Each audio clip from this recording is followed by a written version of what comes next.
আকাশবাণী কলকাতা। খবর পড়ছি শাশ্বতী দত্ত। কেন্দ্রীয় মন্ত্রিসভা উচ্চ ক্ষমতা সম্পন্ন সোলার পিভি মডিউলের জাতীয় কর্মসূচির অধীনে গিগাওয়াট মাত্রার ক্ষমতা বাড়িয়ে তুলতে উৎপাদন ভিত্তিক উৎসাহ ভাতা প্রদানের বিষয়টি মঞ্জুর করেছে। নতুন দিল্লিতে আজ তথ্য সম্প্রচার মন্ত্রী অনুরাগ সিং ঠাকুর বলেন, গিগাওয়াট স্কেলে নির্মাণ ক্ষমতার লক্ষ্য পূরণে 19,500 কোটি টাকার ব্যয় বরাদ্দের কথা ভাবা হয়েছে।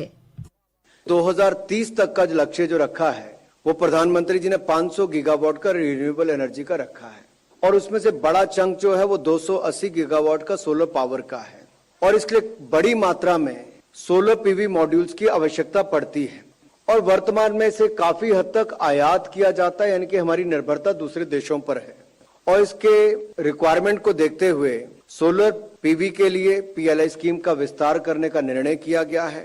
पहले के जो 4500 करोड़ स्वीकृत हुए थे, उसके अलावा ये सोलर पीवी मॉड्यूल्स के लिए जो ट्रांच 2 के लिए 19,500 करोड़ रुपए आज मंजूर किया गया है, जिसका प्रावधान रखा गया है। মন্ত্রী আরও জানান, দেশে সেমিকন্ডাক্টরের উৎপাদন বাড়াতে মন্ত্রিসভা এক্ষেত্রে 3টি প্রকল্পের 50% উৎসাহ ভাতা দেওয়ার বিষয়টিও মঞ্জুর করেছে। শ্রী ঠাকুর বলেন, প্রযুক্তি নির্ভর রাষ্ট্রীয় লজিস্টিক নীতি দেশে কার্যকর হয়েছে। বিশ্ব লজিস্টিক্স কর্মক্ষমতা সূচক ভারতের অবস্থান আরও ভালো করার জন্য চেষ্টা চালানো হচ্ছে বলেও তিনি উল্লেখ করেন। প্রধানমন্ত্রী নরেন্দ্র মোদী পিএম কেয়ার্স ফান্ডের ট্রাস্টি বোর্ডের সদস্যদের বৈঠকে গতকাল সভাপতিত্ব করেন। শিশুদের জন্য বরাদ্দ সহ পিএম কেয়ার্স ফান্ডের বিভিন্ন উদ্যোগ সেখানে উপস্থাপন করা হয়।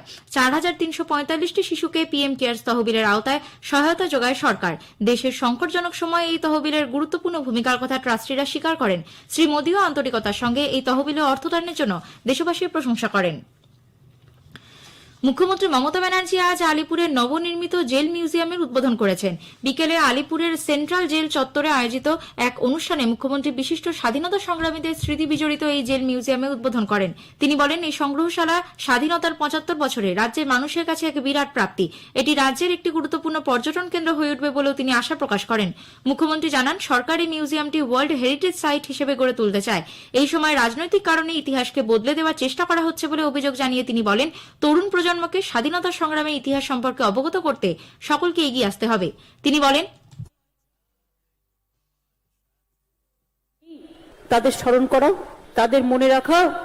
নেতায় নেতায় আদর্শে বিরোধ থাকতে পারে, সম্মানের দিক থেকে কিন্তু কোনো বিরোধ থাকে বলে আমি মনে করি না। ধর্মে ধর্মে আমার ধর্ম এক, আপনার ধর্ম এক হতে পারে, কিন্তু মনে রাখবেন সবার ধর্ম নিজের নিজের আপনার, এবং মানুষের ধর্ম হচ্ছে সবার, উৎসব হচ্ছে যেমন সবার, এবং নেতারা যেমন হচ্ছে সবার। স্কুল সার্ভিস কমিশনের গ্রুপ সি ও গ্রুপ ডি পদে 923 জনের চাকরি নিয়োগ প্রক্রিয়া পুজোর আগে শুরু করার নির্দেশ দিয়েছেন কলকাতা হাইকোর্টের বিচারপতি অভিজিৎ গঙ্গোপাধ্যায়। আজ এই সংক্রান্ত মামলার শুনানি ছিল বিচারপতি গঙ্গোপাধ্যায়ের এজলাসে। বিচারপতি নির্দেশ দিয়েছেন, গ্রুপ সিতে 350 এবং গ্রুপ ডিতে 573টি শূন্য পদে মেধা তালিকা অনুযায়ী যোগ্য প্রার্থীদের 28 সেপ্টেম্বরের মধ্যে কাউন্সেলিং এর প্রক্রিয়া শুরু করতে হবে স্কুল সার্ভিস কমিশনকে। নবম ও দশম শ্রেণীতে শিক্ষক পদে যারা বেআইনিভাবে চাকরি পেয়েছেন তাদের বরখাস্ত করা হবে বলেও বিচারপতি গঙ্গোপাধ্যায় জানান। তিনি বলেন, কাউন্সেলিং পর্ব শেষ হওয়ার পর যোগ্য প্রার্থীদের চাকরির সুপারিশপত্র দিতে হবে স্কুল সার্ভিস কমিশনকে।